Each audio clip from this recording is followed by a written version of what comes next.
रविजी आइसके पछाडि के हुन्छ जस्तो धेरैले भनिरहेछन् अब भागाभाग सुरु हुन्छ प्रतिशोधको राजनीति सुरु भयो अब को जेल जान्छ जेल सबै भरिभरा हुन्छन् भनिरहँदा त्यो त गर्नु पर्यो जसले जे गरिरहेछ आफ्नो पापको सजाय त भोग्नु पर्यो हैन अब जसले जति पाप गरेको छ त्यस अनुसारको सजाय हुनुपर्छ फेरि कसैले त्यो रविजीको केसमा नि के हो भन्दै गर्दाखेरि मैले स्पष्टै भनिसकेको छु बारम्बार तर रविजीलाई चाहिँ सपोज कङ्ग्रेसकै पनि कतिपय त टप नेताहरू हुनुहुन्छ नि त सहकारीमै लाग्नु भएको एमएलएकै हुनुहुन्छ माओवादीकै हुनुहुन्छ सबभन्दा बढी सहकारीमा लुटपाटै मच्चाएको त तिनटै पार्टीकै हो त अहिलेसम्म यत्रो वर्षसम्म के हो त रविजी पार्टी अहिलेसम्म राजनीतिमा नआउँदै उहाँलाई समातेको भए पनि त हुन्थ्यो नि राजनीतिमा आइसकेपछि सांसद भइसकेपछि यत्र सांसदहरू बनाइसकेपछि देशभरिको एउटा आशा भयो भनेर त उहाँहरूले हानेको हो नि त्यही हिसाबले होला उहाँहरूले गल्ती गर्नुभएको होला तर गल्ती अनुसारको सजाय गर्नु पर्यो भन्ने चाहिँ प्रमुख काखा र पाखा गर्नु भएन एमएलएलाई चाहिँ एउटा मात्रै छडी लगाउने काङ्ग्रेसले चाहिँ एउटा मात्रै छडी लगाउने रविजीलाई 100 वटा छडी लगाउनु गर्नु भएन रविजीलाई एउटा मात्रै छडी लगाउन बराबर गर न्याय गर रविजी नेपाली जनताको छोरा हो गलत गरेको छ भने कारबाही गर गलत गरेको छ भने जति कारबाही गर्नु पर्यो त्यति कारबाही गर नियम कानुनले काम गर जनतालाई हामी सम्पूर्ण नेपाली जनतालाई एउटा कानुन बनाऊ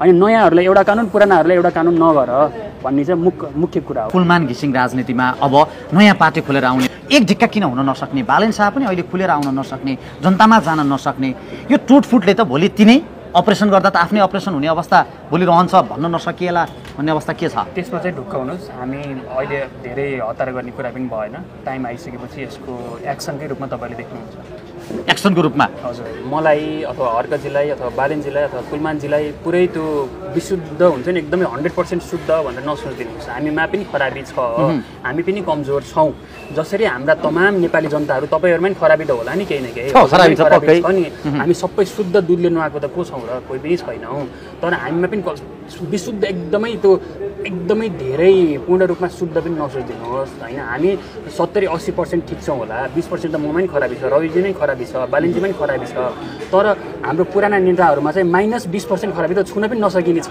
भन्ने मेरो कुरा हो कि त्यही भएर बालेनजीलाई पनि क्रिटिसाइज गर्नु ठिक छ तर उहाँको सम्भावना बढी छ नि त 80% सम्भावना छ रविजीको पनि 80% सम्भावना छ रविजी पनि खराबी छैन भनेको होइन छ म पनि खराब छैन म शुद्ध छु भन्न खोजेको होइन ममा पनि होला 10%, 12% होला रविजी बालेनजी सरकारमा गएपछि उहाँहरू 20-22% होला भोलि मैले काम गर्दै गर्दाखेरि पनि मेरा अलिअलि कमजोरीहरू देखिएलान् तर समग्रमा हेर्ने हो नि त त्यो नेगेटिभ चिजमा मात्रै फोकस गर्ने होइन वैकल्पिक जति पनि हुनुहुन्छ मैले राजसभा मात्रै होइन सबैलाई होइन बालेनजीले फेरि भन्नु होला अथवा रविजीले भन्नु होला हर्कजीले भन्नु होला सबैले भन्नु होला म सबैलाई मिलेर जानुपर्छ भन्ने कुरामा हो म त्यसमा चाहिँ अडिग नै छु हामी सबै मिलेर जानुपर्छ एकले अर्कालाई समर्थन गर्ने हो अगाडि जाने हो दुइटै डिभाइड भएर चाहिँ हामी अगाडि जान सकिँदैन यो सबै फ्याक्सन्सहरू डिभाइड हुने हो भने फेरि त्यही पुरानो सत्य जसरी चलिरहेको थियो ढर्रा 30-40 वर्षदेखिको ढर्रा त्यही नै तरिकाले चल्छ यसलाई चाहिँ हामीले ब्रेक गर्नुपर्छ भन्ने हिसाबले आज पनि हाम्रो जुन जलस्रोत र ऊर्जामा नीति सम्वाद भयो नि यो हाम्रो विज्ञहरूले पनि भन्नुभयो पार्टीले यस्तो खालको अर्गनाइज गरेको पहिलोपटक होला भन्नुभयो नि त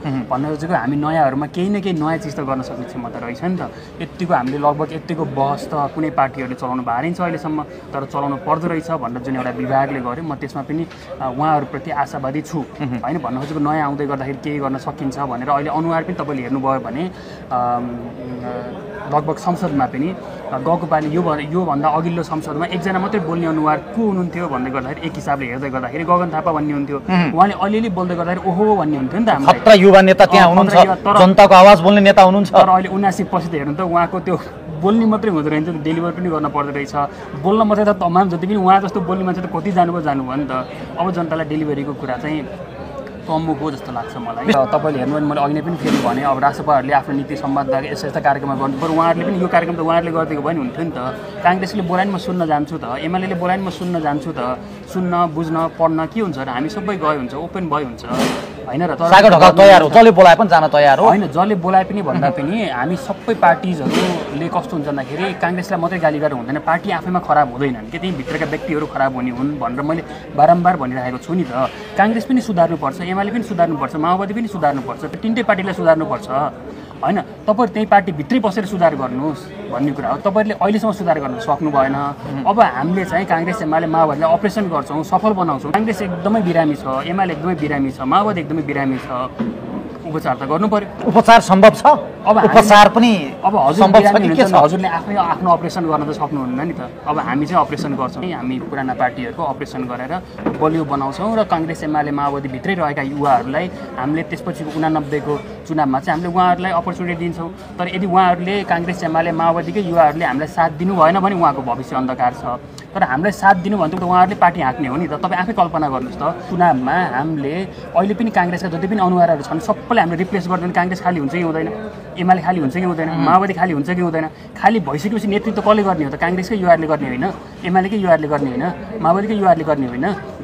अब तपाईँहरूले हामीलाई साथ दिने कि नदिने त होइन? मेरो चाहिँ यो काङ्ग्रेस एमाले माओवादीकै युवाहरूलाई प्रश्न हो कि। त्यही भएर यदि तपाईँहरूले आफ्नो भविष्यसँग चिन्तित हुनुहुन्छ, देशको भविष्यसँग चिन्तित हुनुहुन्छ र केही गर्ने हो भन्ने छ भने काङ्ग्रेसभित्र नि राम्रा मान्छेहरू हुनुहुन्छ नि, एकदम तल तर सबै तल पिल्सेर बस्नु भएको छ। माओवादीभित्र नि तल पिल्सेर बस्नु भएको छ, एमालेभित्र नि तल पिल्सेर बस्नु भएको छ। काङ्ग्रेस एमाले माओवादी पार्टी नभइकन त युवाहरूले सर्लक्कै जोसँग एक्सपर्टिज चाहिँ हामीले माथि लिएर आउँछौँ। अनि त्यही भएर त्यो भित्र डर छ नि सागरजी, जस्तो कारबाही भोगिन्छ कि राजनीति निमोठिन्छ कि जराइसम्म अहिले युवा सङ्घमा देख्नुभयो युवा सङ्घका नेताहरू कारबाही पर्दैछन् केपी शर्मा ओली विरुद्ध बोल्दै गर्दा। के भयो त्यो त कसरी बोल्ने? डर छ, भोलि भविष्य बनाउनु छ युवाहरूलाई। त्यही भएर त तपाईँहरूले अब हामीलाई साथ दिनुहोस् भनेको। तपाईँलाई डर छ, बोल्न पनि सक्नुहुन्न, कारबाही गर्नुहुन्छ, तल पिल्सेर बस्नुपर्छ, तपाईँसँग क्षमता हुँदैन होइन। राजनीतिलाई पेसा मात्रै बनाएर आएको, ढुङ्गा मुढा गरेका, कालो मोसो दलेका मात्रै नेताहरू भएका छन्। तपाईँसँग क्षमता छ, तपाईँको आफ्नो पेसा छ, कृषि व्यवसाय पेसा गरेर खानुभएको होला, तपाईँले इन्जिनियरिङ पेसा गर्नुभयो, तपाईँले कानुन पेसा गर्नुभएको होला, कृषि पेसा गर्नुभएको होला। कृषि पेसा गर्नेहरू कोही पनि तपाईँले देख्नु भने काङ्ग्रेसको टप नेताहरू सबै हेर्नुहोस् त, सबै महामन्त्री लगायत सबै हेर्नुहोस् त, एमालेको सबै टप नेताहरू हेर्नुहोस् त, माओवादीको सबै टप नेताहरू छ। उहाँहरूको पेसा के हो भनेपछि काङ्ग्रेसभित्रै पेसा नभएका मान्छेहरू छन् लगभग सबै यस्तो राजनीतिलाई पेसा बनाएका मान्छेहरू मात्रै त छैन नि त, त्यहाँ राम्रा काम गर्ने मान्छेहरू पनि छन्। हो तिनीहरूलाई हामीले अब चाहिँ हामीले उहाँहरूलाई उठाउने हो, उहाँहरूलाई हामीले त काङ्ग्रेस खाली बनाएर अपरेसन गर्छौँ भन्ने हो। अपरेसन त गर्नु पर्यो, अपरेसन गर्न जरुरी छ। अपरेसनका लागि जस्तो यो टुटफुट साना साना दलहरू जसरी अहिले पुलमान घिसिङ राजनीतिमा अब नयाँ पार्टी खोलेर आउने, एक ढिक्का किन हुन नसक्ने, बालेन शाह पनि अहिले खुलेर आउन नसक्ने, जनतामा जान नसक्ने, यो टुटफुटले त भोलि तिनै अपरेसन गर्दा त आफ्नै अपरेसन हुने अवस्था भोलि रहन्छ भन्न नसकिएला भन्ने अवस्था के छ? त्यसमा चाहिँ ढुक्क हुनुहोस्, हामी अहिले धेरै हतार गर्ने कुरा पनि भएन। टाइम आइसकेपछि यसको एक्सनकै रूपमा तपाईँले देख्नुहुन्छ। एक्सनको रूपमा हजुर, विचारले हजुरहरूले पार्टी खोल्न नभनिदिनु होइन। म सागरजी, विचारले विद्रोह जन्माउँछ, विद्रोहले नेतृत्व जन्माउँछ। जस्तो यो विचार पनि फरक फरक भइदिँदा सबैका विचार एक ठाउँमा आउनु हुन त गाह्रो छ, यति ठुलो पार्टी बनाउन गाह्रो छ। तर त्यो एक ठाउँमा आउने नआउनुको कारण पछाडि के देख्नुहुन्छ? होइन किन यो सबैमा नेतृत्व मात्रै गर्ने? होइन, अब हामी नयाँ आउनेहरूले पनि के बुझ्नु पर्यो भन्दा मलाई अथवा अर्का जिल्लै अथवा बालेन जिल्लै अथवा कुलमान जिल्लै पुरै त्यो विशुद्ध हुन्छ नि, एकदमै 100% शुद्ध भनेर नसोचिदिनुहोस्। हामीमा पनि खराबी छ, हामी पनि कमजोर छौँ। जसरी हाम्रा तमाम नेपाली जनताहरू तपाईँहरूमा पनि खराबी त होला नि, केही न केही खराबी छ नि। हामी सबै शुद्ध दुधले नुहाएको त को छौँ र? कोही पनि छैनौँ। तर हामीमा पनि विशुद्ध एकदमै धेरै पूर्ण रूपमा शुद्ध पनि नसोचिदिनुहोस् होइन। हामी 70-80% ठिक छौँ होला, 20% त ममा पनि खराबी छ, रविजी नै खराबी छ, बालिन्जी पनि खराबी छ। तर हाम्रो पुराना नेताहरूमा चाहिँ -20% खराबी त छुन पनि नसकिने छ भन्ने मेरो कुरा हो कि। त्यही भएर बालिन्जीलाई पनि क्रिटिसाइज गर्नु ठिक छ, तर उहाँको सम्भावना बढी छ नि त, 80% सम्भावना छ। रविजीको पनि 80% सम्भावना छ। रविजी पनि खराबी छैन भनेको होइन, छ। म पनि खराब छैन, म शुद्ध छु भन्न खोजेको होइन। ममा पनि होला 10%, 12% होला। रविजी बालिन्जी सरकारमा गएपछि उहाँहरू 20-22% होला। भोलि मैले काम गर्दै गर्दाखेरि पनि मेरा अलिअलि कमजोरीहरू देखिएलान्।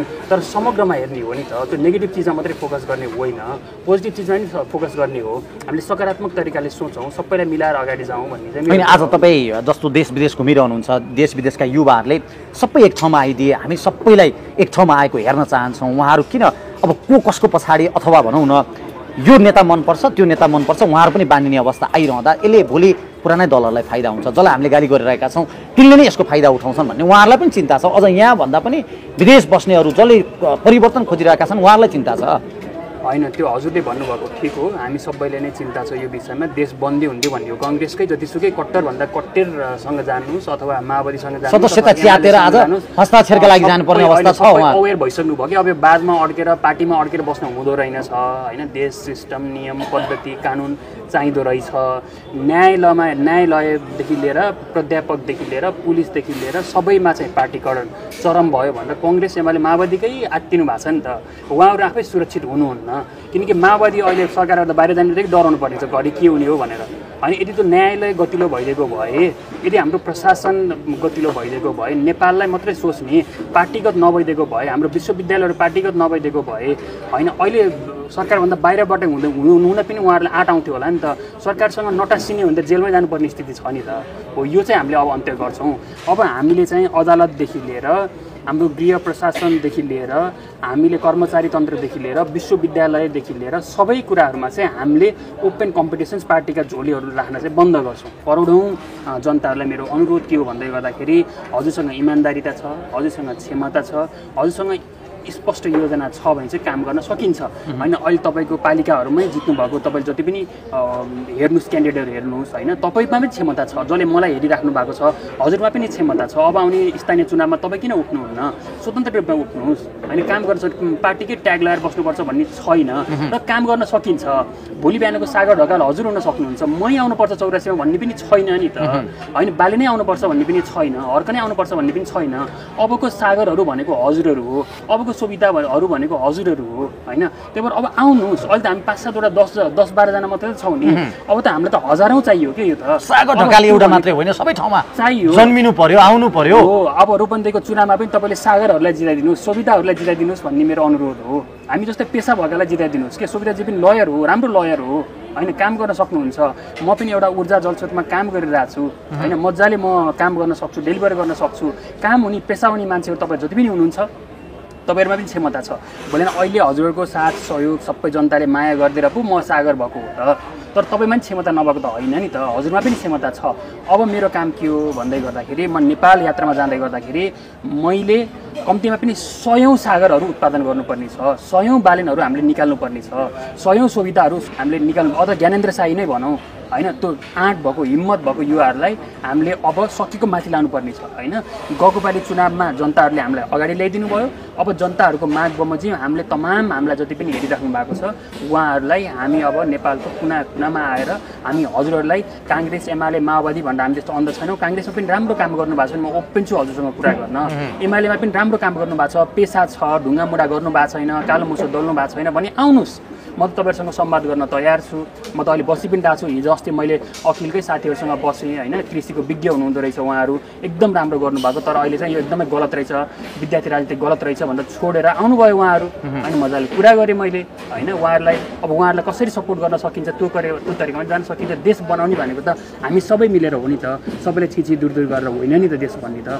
अनि काङ्ग्रेसभित्र एमाले हामी सबै मिलेर गाली मात्रै गरेर, गाली मात्रै खेदो मात्रै खनेर तिमीहरूले के गरेका थियौ हामीले यो गर्यौँ भन्ने मात्रै त्यसले हुँदैन। मैले त डडेलधुराको चुनावमै हो, अब मलाई रोक्नु भयो चुनावमा, होइन अब शेरबहादुरजीले मलाई हिँडडुल गर्न पनि रोक्नु भयो, होइन तर त्यति हुँदै गर्दाखेरि मैले त फुलमाला लिएर गएको हो नि स्वागत गर्नको लागि। मैले त हजुरबा भनेर माया गरेको हो नि, मैले अपशब्द बोलेको छैन नि। अब हजुरबा भयो, हजुरको काम सकियो, अब मलाई पालो दिनुहोस्, नातिहरूको पालो आयो भनेर माया सम्मानले बोलेको हो नि। मैले कहिले पनि अपशब्द बोलेको पनि डडेलधुरामा त्यत्रो मेरो बाटै छेक्दाई गर्दाखेरि पनि। भनेपछि म त्यति गर्दा नि गरिनँ भनेपछि मैले तपाईँहरूलाई त मलाई हजुरले गाली गर्नुहुन्छ होला कहिलेकाहीँ, मसँग त केही पनि छैन नि त। तपाईँ र ममा फरक के हो? मलाई केही भन्नुभन्दा अगाडि अथवा आशा गर्नुभन्दा अगाडि तपाईँ र ममा फरक के छ भन्नुहोस् त। तपाईँ पनि किसानको छोरो होला, तपाईँका बुवा आमा पनि विदेश जानुभएको होला, खाडीतिर हुनुहुन्छ होला, मेरो पनि त्यही हो, होइन मेरो पनि खाडीतिर जानुभएको छ, खेती किसानी गरेर आएको हो। मैले पनि पेट पाल्नुपर्छ, काम गरेँ मैले। एउटा आँट गर्नुभयो, पूर्व प्रधानमन्त्रीसँग चुनाव लड्नुभयो। अब तपाईँहरूले पनि गर्नुहोस् के। अब मैले सबै जनताहरूलाई, सबै युवाहरूलाई अनुरोध के हो भन्दै गर्दाखेरि म एउटा गुल्मीको केटो, सामान्य खेती किसानी गरेर बसेको केटो हो। एक हिसाबले गएर डडेलधुरामा गएर 4-5 चोटि प्रधानमन्त्रीसँग लड्न सक्छु भने तपाईँ आफ्नै ठाउँमा पालिका अध्यक्ष लड्न सक्नुहुन्न भनेको हो कि। तपाईँ आफ्नै ठाउँमा वडा अध्यक्ष लड्न सक्नुहुन्न, तपाईँ आफ्नै ठाउँमा कुनै पेसा व्यवसाय उद्यम गरेर बस्न सक्नुहुन्न। राजनीतिमै आएर टाँसिनुपर्छ मात्रै पनि छैन नि त। भने आउनुहोस्, चुनावमा लड्नुहोस्। मैले त भनेको जहिले पनि के हो भन्दै गर्दाखेरि मलाई मौसमी राजनीति गर्ने, चुनावमा आयो अनि हरायो, मैले त मौसमी राजनीति नै गर्नुहोस् भन्ने हो कि। त्यो फुल टाइम राजनीति गर्नु हुँदैन, आफ्नो काम गर्नुहोस्। पछि होला आउनुहोस्, सकेको ट्राई गर्नुहोस्, होइन भएन भने फेरि काममा फर्किनुहोस्, अनि फेरि आउनुहोस्। मैले भने नि त 2-2.5 वर्ष मैले काम गरेँ, अब म पेसा अब म फेरि राजनीतिमा आएँ अथवा समाजसेवामा आएँ, म समाजसेवा गर्छु। तर दिनभरि घन्टीमा मन्दिरमा गएर पूजा गरेर साँझ गएर छोराछोरीलाई के खुवाउने हो र? बिहान यसो पो पूजा गर्ने हो त, बिहान नमस्ते गर्ने, बिहान साँझ पूजा गर्न सुहायो, भोको पेटले सधैँ त्यो पूजा गरिँदैन नि त। 10 बजेपछि अफिस जानु परेन, 10 बजेपछि खेती किसानी गर्नु परेन। हाम्रो त कङ्ग्रेसको टप नेताहरू त दिनभरि पूजा गर्ने हो नि त, बिहानदेखि साँझसम्म।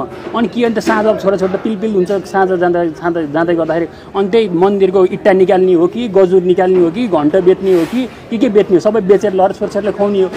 त्यही त हो नि, त्यही भएर त हाम्रो देश खराब भयो नि त। त्यही भएर हाम्रा मन्दिर गुम्बाहरू रहेनन् नि त, त्यही भएर हाम्रा संस्कृति धरोहरहरू केही पनि रहेनन्। किन भन्दाखेरि नेताहरूले सबै मन्दिरका यिनी सबै चिजहरू सबै आफ्नो छोराछोरी पाल्नको लागि, आफ्नो निर्वाचन क्षेत्रमा लड्नको लागि जम्मै बेचे। तर त्यो गर्नु भएन।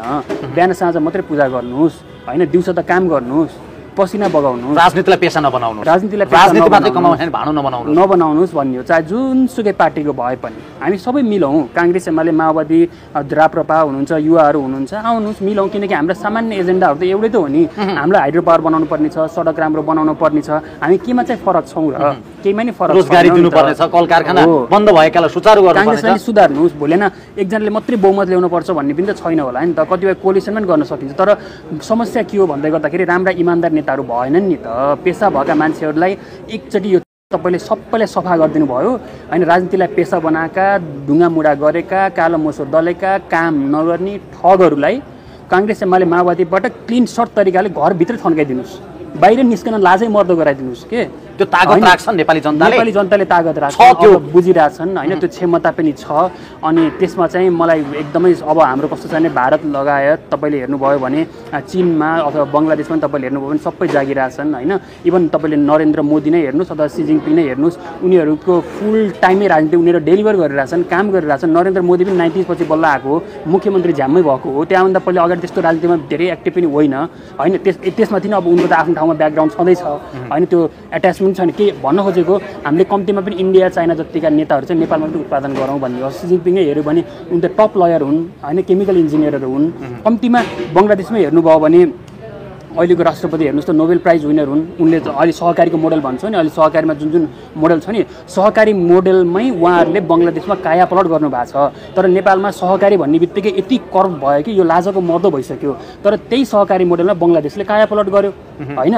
भनेपछि राइट मान्छे आउनु पर्यो भन्ने कुरा हो कि। राइट मान्छे आयो भने जुनसुकै टुल दिए पनि हँसिया दिए पनि घाँस काटेर आउने भयो, रुख काटेर आउने भयो, गाई भैँसी दुध सुध पाल्ने भयो। तर त्यो दिमागै इन्टेन्सनै खराब भएपछि हँसिया लिएर के गर्ने भयो त भन्दाखेरि मान्छेलाई थर्काउँदै लुटपाट गर्दै हँसिया लिएर जाने अनि मन्दिरमा जाने अनि गलत प्रयोग भयो। त्यही भएर सही प्रयोग गर्न सक्ने मान्छेहरूलाई छानिदिनुहोस् भन्ने मेरो अनुरोध हो। अहिले कङ्ग्रेस एमाले माओवादीलाई पनि उहाँहरूलाई एकदमै थ्रेट छ।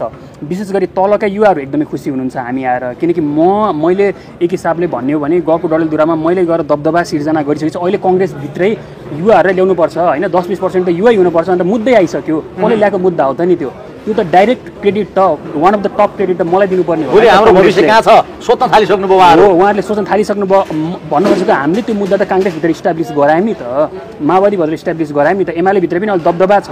केपी ओलीले उस्तो पारि युवाहरू कहाँ छन् भनेर अब तपाईँहरू एउटा भ्रममा चाहिँ के नहुनुहोस् भन्दाखेरि काङ्ग्रेस एमाले माओवादीको पनि अब त्यो हजुरबाहरू जिजुबाहरूलाई बोकेर हिँड्ने काम चाहिँ नगरौँ। तपाईँले अलिअलि अपर्च्युनिटी देलान्, सांसद पनि बनाउलान्। किनकि तपाईँलाई नबनाइकन अब उनीहरू नटिक्ने भयो, त्यो त स्पष्ट बुझे काङ्ग्रेसभित्र पनि। अब उनीहरूको पछि चाहिँ नलाग्नुहोस्, हेर्नुहोस् तपाईँ हामी एकजुट हुनुपर्छ। काङ्ग्रेस एमाले माओवादीको युवाहरू अथवा राष्ट्रपाका युवाहरू अथवा राप्रपाका युवाहरू जोसँग क्षमता छ, जोसँग इमान्दार हुनुहुन्छ, जसलाई राष्ट्रप्रेम छ, तपाईँ हामी एकजुट हुनुपर्छ। पेसा एउटै हो, गर्नुपर्ने चिज एउटै हो। बाटो सफा गर्नलाई, बाटो राम्ररी बनाउनलाई, नारायणगढ बुटोल सण्डको बाटो बनाउनलाई के गर्नुपर्ने हो र? भ्रष्टाचार नगर्ने त हो नि। अनि यति मिनिमम कुरामा त हामी एग्री गर्न सक्छौँ नि त। काङ्ग्रेस एमाले माओवादी जम्मै भयो भने हामी युवाहरू त एक ठाउँ हुन सक्छौँ। त्यही भएर एकचोटि अब हामीले काङ्ग्रेस एमाले माओवादी पुरानो दलहरूलाई अपरेसन गरौँ, माया गरौँ, सद्भाव गरौँ, काङ्ग्रेसहरूलाई सुधारौँ, सकारात्मक रूपमा लिगौँ। रविजीसँगको डर चाहिँ के हो खास? त्यही हो, मैले अघि नै भने नि त। त्यही भएर रविजीलाई पनि नयाँ पुस्ता आउनुभयो। अब हामी सकिन्छौँ कि अब हामी जिन्दगीभरि राजनीति गरेका, कालो मोसो दलेका, ढुङ्गामुढा गरेकाहरूको अब हैसियतै हरायो नि त। अब उहाँहरूको त हैसियतै छैन। बोल्यो भने जनताले जिस्क्याउन थालिसके, जनताले विश्वासै गर्न छोडिसके भनेपछि त अब के अन्त भन्दाखेरि नयाँलाई आउनै नदिने हो नि त। काङ्ग्रेसभित्रै भएका पनि क्षमताहरू पनि छन् नि त। ओलीले पनि दबाएर राख्नु भएको छ होइन। काङ्ग्रेस एमाले भित्रकै तमाम युवाहरूलाई दबाएर राखिदिनु भएको छ नि त।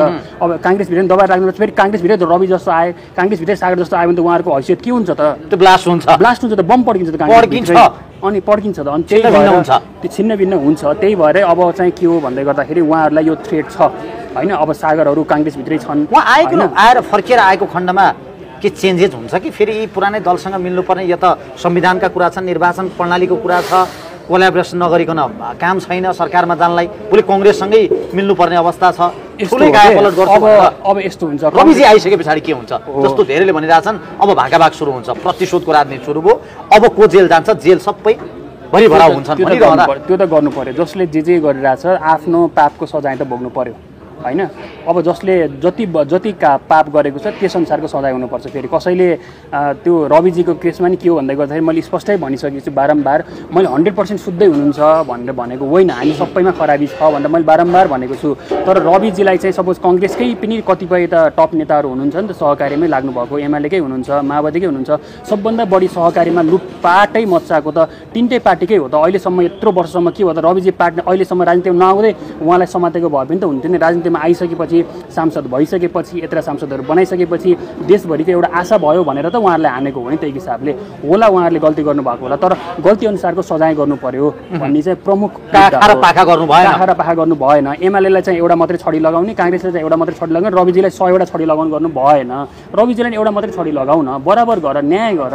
रविजी नेपाली जनताको छोरा हो, गलत गरेको छ भने कारबाही गर, गलत गरेको छ भने जति कारबाही गर्नु पर्यो त्यति कारबाही गर, नियम कानुनले काम गर। जनतालाई, हामी सम्पूर्ण नेपाली जनतालाई एउटा कानुन बनाऊ, अनि नयाँहरूलाई एउटा कानुन, पुरानाहरूलाई एउटा कानुन नगर भन्ने चाहिँ मुख्य कुरा हो। सागर ढकालजीलाई डर छ कि छैन अहिले जस्तो?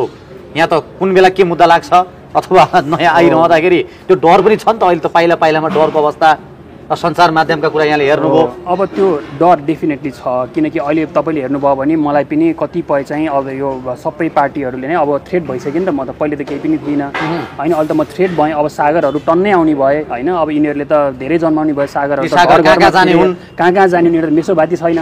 मान्छे एउटा सागरलाई ढालमला भनेर कसिनु भएको होला, तर सकिँदैन। धेरै जन्मिसक्यो। अहिले यही स्थानीय चुनावमा हेर्नु होला, धेरै सागरहरू जन्मिन्छ। म एकजनालाई हानेर, एकजनालाई गिजाएर, एकजनालाई गाली गरेर कति सक्छ ठिक छ, म हारुला, म जाम्ला, मेरै काममा फर्किउँला, तर सागरहरूलाई त कसरी हराउनुहुन्छ र? सक्नुहुन्न नि त। काङ्ग्रेसभित्र नि सागरहरू छन् नि, सागर आयो भने एमालेभित्र नि सागरहरू छन् नि होइन र, एमालेभित्र नि सुविधाहरू छन् नि, तिनीहरूलाई कसरी रोक्नुहुन्छ त नि तपाईँले होइन? त्यसो त रोक्न त सक्नुहुन्न तपाईँले, कसरी रोक्नुहुन्छ त? अब उपाय छैन नि त होइन, अब उपाय नै छैन। उहाँहरू अब भनेको के भन्दाखेरि हामी अगाडि बढिसक्यौँ होइन। अब 84मा हामीले एकदमै राम्रो गर्छौँ, म एकदमै आशावादी छु। अब तर त्यसको लागि चाहिँ हामी सबै युवाहरू चाहिँ यो जोइन्टली जानुपर्ने छ होइन। अब काङ्ग्रेसले पनि मलाई त बेसरी हान्नुहुन्छ, त्यसमा त स्पष्टै छ होइन। एजेन्डै मैले कतिपय हेर्छु होइन, मलाई चाहिँ गाली गर्नुभएको सबै हेर्छु, पुरानै पार्टीहरूको हुनुहुन्छ कि उहाँहरू चाहिँ प्रायः गरी, अनि विभिन्न एजेन्डाहरू निकाल्नुहुन्छ। म बोलेको पनि छैन कुनै विषयमा, त्यत्तिकै म बोलेँ भनेर राखिदिनुहुन्छ, यत्तिकै ट्रोल गरिदिनुहुन्छ। मैले अस्ति पोडकास्टमा नि मैले कति राम्रा कुराहरू एकदमै राम्रो राखेको छु। कतिपय साथीहरूले त्यो बुझेर होइन, राम्रै 3 घन्टा 3.5 घन्टाको छ होइन, लगभग त्यो हेरेर बुझेर एकदम राम्रो फिडब्याक दिनुभएको छ। अब कतिपय त्यो हेर्दा पनि नहेरिकन अरूले के भन्यो भन्दै गर्दाखेरि हामीले भन्छौँ नि, कागले कान लयो भनेपछि कागको पछि जाने, एकचोटि कान पनि नसमात्ने होइन। त्यो पोडकास्टमा मैले कतिपय कुराहरू गाली कति चाँडो लेखौँ, भिडियो खोल्ने बित्तिकै गाली गरौँ भन्ने छ। अब त्यो ठिक छ, हामीसँग डराउनु भएको नि होला, रविजीलाई पनि गाली गर्नुहुन्छ, सोभिताजीलाई गाली गर्नुहुन्छ, त्यो थ्रेट पनि हो उहाँहरूलाई। त्यो ठिक छ, त्यो थ्रेट हुनु पनि हामीलाई त राम्रै लाग्छ, किनकि हामी केही पनि, म एउटा सामान्य किसानको छोरो, म एउटा सामान्य गएर अनि मसँग डराउनु पर्ने यत्रो राज्य संयन्त्र हेर्नु त, काङ्ग्रेस एमाले माओवादी यत्रो लाखौँ 20-30 लाख जनताहरू, 20-30 लाख कार्यकर्ता भएको पार्टी, म एउटा व्यक्तिसँग डराउनु पर्ने हो र होइन नि त। त्यही भएर मेरो अनुरोध के हो भन्दै गर्दाखेरि काङ्ग्रेस एमाले माओवादी राप्रपा जति पनि साथीहरू हुनुहुन्छ, एकचोटि मैले बोलेको के हो त नि, प्रमाण कहाँ छ, मैले बोलेको हो कि होइन भनेर प्रमाण मागिदिनु होला होइन। अहिले चाहिँ अब प्रमाणमा चाहिँ धेरै भ्यालु गरिदिनु होला। अब सपोज मैले तथा नाम बोलेँ भने अब यही भिडियोलाई पनि एउटा प्रमाणको रूपमा होला, म बोलेँ नि त होइन, तर बोल्दै गर्दाखेरि के बोलेँ भन्ने कुरा नि ख्याल गर्नु पऱ्यो होइन। अब जे पाएँ त्यही चाहिँ, अब तपाईँले मेरो भिडियो नराखिकन, रेफरेन्स नराखिकन सागरले यसो बोल्यो भनेर भनिदिनु भने त्यसको आधारमा विश्वास जानुहोस्। मैले कतिपय पोडकास्टबाट पनि नेगेटिभहरू धेरै फैलाउन खोज्नु भएको छ, तर धेरै सक्नु भएको छैन, सफल हुनु भएको छैन। मेरो सबैलाई अनुरोध के हो भन्दै गर्दाखेरि कुनै पनि विषयमा कसैले मलाई मेरो कुनै पनि आधार बिना, प्रमाण बिना जे पाए त्यही बोलिराख्नु भएको छ भने त्यसको प्रमाण के हो, प्रमाण ल्याऊ। सागर ढकाल यो बोलेको हो त प्रमाण ल्याऊ भनेर सागर ढकालबाटै सोध बरु हो बरु जे सोध्नुपर्छ मेरै मुखबाटै सोध्नुहोस्। म अब आउँछु गाउँ गाउँमा आउँछु बुझ्छु सबैलाई मेरो एकदमै शुभेच्छा पनि छ माया पनि छ म कुरा गर्न पनि तयार छु होइन। म एकदमै भागेर जाने मान्छे पनि होइन आउँछु म गाउँ गाउँमा आउँछु होइन। जो जोले मेरो बारेमा सकारात्मक सोच्ने अहिलेसम्म धेरै नै हुनुहुन्छ हाबी नै हुनुहुन्छ त्यसको लागि म एकदमै कृतज्ञ छु एकदमै। अब अन्तिममा यो लामो समय यहाँको व्यस्त समयका बावजुद पनि कुराकानी गर्ने मौका दिनुभयो। अन्तिममा अब सागर ढकाल फेरि डडेलधुरै जान्छन् कि अथवा गुल्मी वा एउटा क्षेत्र अब बनाउँदैछन् भन्ने खालको जुन एक प्रकारको कौशलता नागरिकमा छ के भन्नुहुन्छ अन्तिममा जाँदा? यस्तो हुन्छ व्यक्ति सागर ढकालले अझ 1 वर्षपछि डिसिजन गर्छु तर सागरहरू चाहिँ डडेलधुरा जान्छन् यति कुरामा चाहिँ ढुक्क हुनुहोस्। सागरहरू नेपालभरि जान्छन्। त्यो सागर ढकालले जन्माउँदै हुनुहुन्छ। अब हामी जान्छौँ सबै जन्माउँछौँ होइन। सोभिताहरू हुनुहुन्छ ज्ञानेन्द्र साईहरू हुनुहुन्छ हामी सबै मिल्छौँ गर्छौँ अगाडि जान्छौँ। हस् धेरै धेरै धन्यवाद। धेरै धन्यवाद।